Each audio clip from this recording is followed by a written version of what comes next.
Hi friends, అందరికీ నమస్కారం.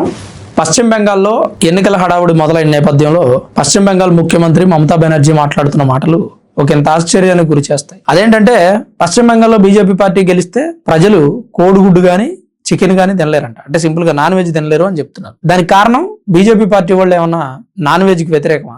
Simple గా మనం మాట్లాడుకోవాల్సిన అంశం ఏంటంటే ఆమె చెప్పేది నాన్ వెజ్ కి బీజేపీ పార్టీ వాళ్ళు వ్యతిరేకం అని కాదు, ఇండైరెక్ట్ గా చెప్తున్నారు. ఆమె ఏమని, మీరు గోహత్య చేయలేరు బీజేపీ పార్టీ గెలిస్తే అని. అంతే కదా. ఇప్పుడు ఆమె నాన్ వెజ్ గురించి చెప్తుంది, కోడిగుడ్డు చికెన్ అని చెప్తుంది. కానీ దాని వెనక ఉన్నటువంటి ఆంతర్యం ఏంటి? గోహత్యలు చేయలేరు అని. దేశవ్యాప్తంగా జరుగుతున్న గోహత్యల్ని బీజేపీ పార్టీ వాళ్ళు ఆపగలుగుతున్నారా? ఆపట్లేదు.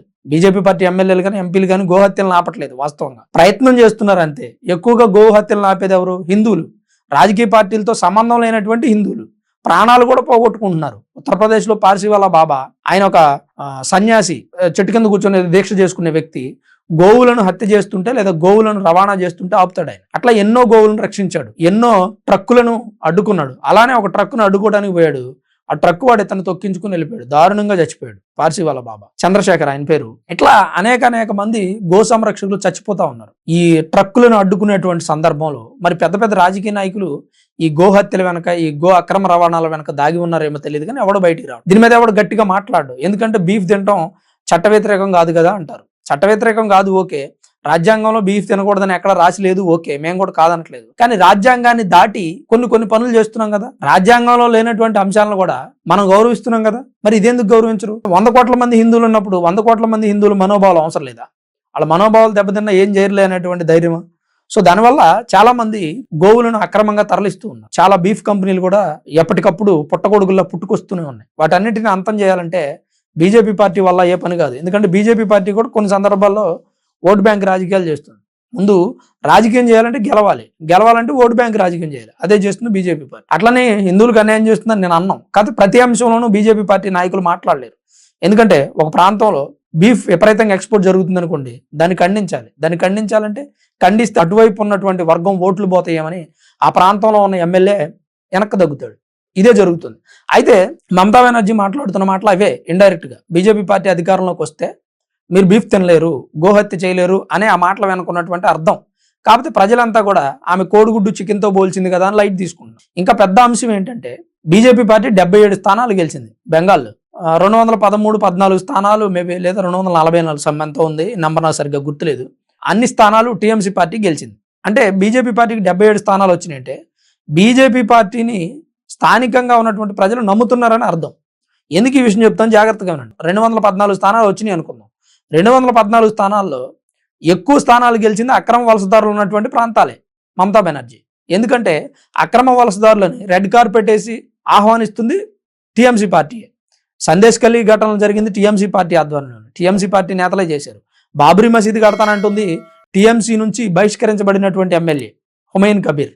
మరి ఈ రెండు విషయాలను ఎందుకు ఖండించారు మమతా బెనర్జీ? పార్టీ నుంచి సస్పెండ్ చేశారు ఆయన, ఓకే. కానీ అతను దేశవ్యాప్తంగా విరాళాలు సేకరించి నేను బాబ్రీ మసీదు కడతానంటున్నాడు. అంత పెద్ద వివాదం 500 సంవత్సరాలు పైగా జరిగింది. ముస్లింస్, హిందువులు అనేక మంది చనిపోయారు. దాని మీద ఎందుకు స్పందించరండి? పశ్చిమ బెంగాల్లో నువ్వు ఎట్లా కడతావు ఆ బాబ్రీ మసీదు? ఢిల్లీ వివాదం సరిపోలేదా?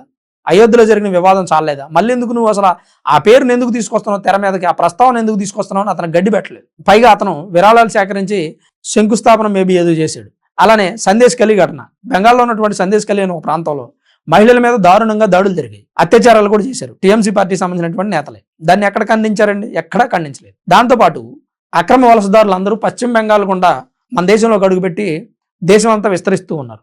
ఎందుకు పశ్చిమ బెంగాల్ నుంచి అడుగు పెడుతున్నారంటే పశ్చిమ బెంగాల్ ప్రభుత్వానికి అక్రమ వలసదారులు ఓట్లు కావాలి, స్థానికంగా ఉన్న వాళ్ళు ఓటేయరు. సో దానివల్ల అక్రమ వలసదారులకి ఆధార్ కార్డులు, రేషన్ కార్డులు ఇచ్చి వాళ్ళని పెంచి పోషిస్తున్నారు. దాంతోపాటు రక్షణ రంగం ఏం చెప్తుందంటే పశ్చిమ బెంగాల్లో సరిహద్దుల్లో ఉన్నటువంటి స్థలాన్ని కంచె వేయడానికి కేటాయించండి అని అడుగుతుంది.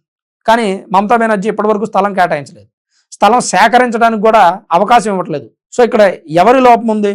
ఎలా వస్తున్నారు అక్రమ వలసదారులు అంతా దేశంలోకి? మమతా బెనర్జీ గారి సపోర్ట్తో వస్తున్నారు.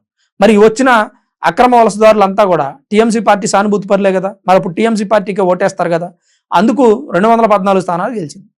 మరి 77 స్థానాలు ఎందుకు బీజేపీ పార్టీ గెలిచిందంటే పశ్చిమ బెంగాల్లో స్థానికంగా ఉండి నిజాన్ని గ్రహించిన ప్రజలంతా కూడా బీజేపీ పార్టీకి ఓటేశారు. ఇప్పుడు మమతా బెనర్జీ గారికి భయం పట్టుకుంది. పోయినసారి 77 స్థానాలు వచ్చినాయి, ఈసారి 150-160 వస్తాయేమో మేము గెలవమేమో అనేటువంటి భయం పడింది. ఎందుకంటే ఇంకా వేరే ప్రాంతీయ పార్టీలు కూడా ఉంటాయి కదా. లాస్ట్ టైం ప్రాంతీయ పార్టీలు ఏమి ఉంటే వాళ్ళకి 2 సీట్లు అలా వచ్చినాయి. ఈసారి వాళ్ళు కూడా బీజేపీ పార్టీలో కలిశారనుకోండి, మమతా బెనర్జీ ఓటమి పాలవుతుంది. దాంతోపాటు పశ్చిమ బెంగాల్లో జరుగుతున్నటువంటి ఎస్ఐఆర్ని మమతా బెనర్జీ అడ్డుకుంటున్నారు. ఇంటికి వస్తే పోలింగ్ ఆఫీసర్స్ ఎవరైనా చట్లు, తెపాళ్ళు, గరిట్లు, కర్రలు తీసుకొని బాదండి, మీ ఓట్ల జాబితా వివరాలు లేదా మీ వివరాలు చెప్పొద్దు, గోప్యంగా దాచుకోండి అని చెప్పి జాతీయ ఎన్నికల కమిషనర్ మీద కూడా అనేక రకాల ఆరోపణలు చేసింది ఆమె. బీజేపీ పార్టీ ఎన్నికల కమిషన్ కలిసి గేమ్ ఆడుతున్నారని కూడా చెప్పింది. రాజ్యాంగ వ్యవస్థ అయినటువంటి ఎన్నికల కమిషను బీజేపీ పార్టీ కోసం పనిచేస్తుందని చెప్తున్నారు ఆమె, ప్రజలను తప్పుదోవ పట్టించడానికి. అలానే ప్రశాంత్ కిషోర్ ఐపాక్ సంస్థ ఏదైతే ఉందో దాన్ని ప్రతీక్ జైన్కి అమ్మేశారు ఆయన.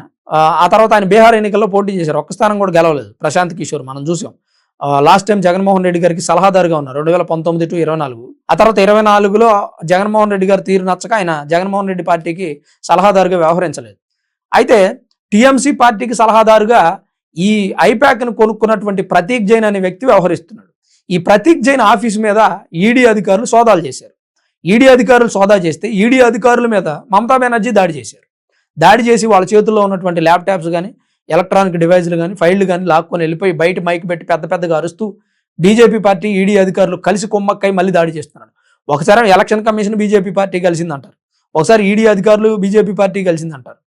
ఇట్లా చెప్పడానికి, ప్రజలను మభ్యపెట్టడానికి మమతా బెనర్జీకి దొరుకుతున్నటువంటి అస్త్రాలు ఇవన్నీ కూడా ప్రజల మీద ప్రయోగిస్తున్నారు. ఇప్పుడు మమతా బెనర్జీకి ఉన్నటువంటి అతిపెద్ద అడ్వాంటేజ్ ఏంటంటే బీజేపీ పార్టీలో బలమైన రాజకీయ నాయకుడు పశ్చిమ బెంగాల్లో లేరు.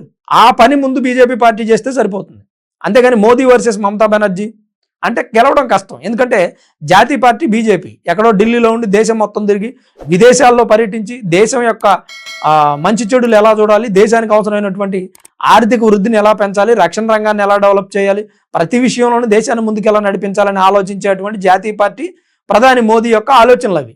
కానీ ప్రాంతీయంగా ఉన్నటువంటి పార్టీ ఏం చేస్తుంది, ఈ రాష్ట్రంలో ఉన్నటువంటి ప్రజల్ని ఎలా మనం అందుబాటులో ఉంచుకోవాలి, ఎలక్షన్స్ టైంలో వాళ్ళతో ఎలా ఓట్లు వేయించుకోవాలి, డబ్బు ఎలా పంచాలి, అక్రమ వలసదారులను ఎలా సేకరించాలి అనేది మమతా బెనర్జీ చేస్తున్నారు.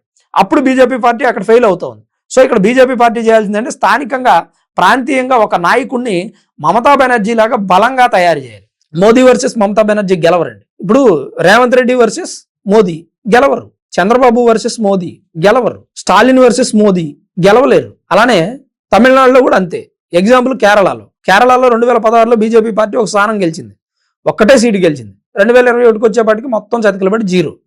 ఎందుకంటే ప్రాంతీయంగా బీజేపీ పార్టీ పుంజుకోవాలంటే బలమైన నాయకుడు కావాలండి, లేరు అక్కడ. సో ఇప్పుడు బీజేపీ పార్టీ ఈసారి గెలుస్తుందేమో అని మమతా బెనర్జీకి భయం పట్టుకుంది. ఎందుకో చెప్పినా, దేశంలో జరుగుతున్నటువంటి అభివృద్ధి కార్యక్రమాలు, బెంగాల్లో కేంద్ర ప్రభుత్వం చేసినటువంటి అభివృద్ధి కార్యక్రమాలు, కేంద్ర ప్రభుత్వం ఇచ్చినటువంటి ఆయుష్మాన్ భవ కార్డులు కానీ, ఆయుష్మాన్ భవాకి ఇచ్చిన నిధులు కానీ, లేదా కేంద్ర ప్రభుత్వం నుంచి వచ్చేటువంటి నిధులను కూడా పక్కదారి పట్టించారు మమతా బెనర్జీ. అలాంటి పరిస్థితి బెంగాల్లో ఉంటే ఇంకా బీజేపీ పార్టీ ఎలా గెలుస్తుంది? కానీ ఇప్పుడు గెలుస్తుందని మమతా బెనర్జీకి భయం పడింది. ఎందుకంటే అక్రమ వలసదారులను జల్లెడ బట్టి ఎన్నికల కమిషన్ వెనక్కి పంపించేసింది. ఈ అక్రమ వలసదారులంతా కూడా టీఎంసీ పార్టీకి సానుభూతి పరులు. వీళ్ళందరినీ రాష్ట్రంలోకి రప్పించి వాళ్ళకి ఆధార్ కార్డులు, పాన్ కార్డులు, రేషన్ కార్డులు ఇచ్చి వారికి దేశంలో ఉన్నటువంటి సంపదనంతా దోచిపెడుతున్నారు. ఎందుకు ఈ మాట అంటున్నా అర్థం చేసుకోండి. దేశ సంపదని తినే హక్కు దేశంలో ఉన్నటువంటి ప్రజలకే ఉంటుంది. వాళ్ళకి ఎలా ఉంటుందండి? వాళ్ళకు ఉండదు కదా, పన్నులు కట్టేది మనం, వాళ్ళు ఎలా తింటారు? ఇప్పుడు ఈ సానుభూతి పరులంతా ఆమెకు ఓటేస్తారు, మిగిలిన వాళ్ళు కొంతమంది ఓటేస్తే సరిపోతుంది. మరి ఇప్పుడు వీళ్ళకి సానుభూతి పరులు ఓటేయరు, అలాగే ఆ రాష్ట్ర జనాభాలో 25% ఓటేయరు అనుకుందాం, మిగిలిన 75% వాళ్ళకే ఎక్కువ ఓటింగ్ ఉంది కదా, అందుకని మమతా బెనర్జీ గెలుస్తా ఉన్నారు. ఆ పరిస్థితిని అధిగమించడానికి ఎన్నికల కమిషన్ చేసినటువంటి పని ఒక రకంగా బీజేపీ పార్టీకి హెల్ప్ అయిందని చెప్పుకోవచ్చు. ఎన్నికల కమిషన్ చేసింది మంచి పని అయినా బీజేపీ పార్టీకి హెల్ప్ అయింది. అలానే త్వరగా స్థలాన్ని కేటాయించి కంచె నిర్మిస్తే బాగుంటుంది, లేదంటే అక్రమ వలసదారులు ఎప్పటికప్పుడు చొరబడుతూనే ఉంటారు. ఇది పశ్చిమ బెంగాల్లో నడుస్తున్నటువంటి తంతు.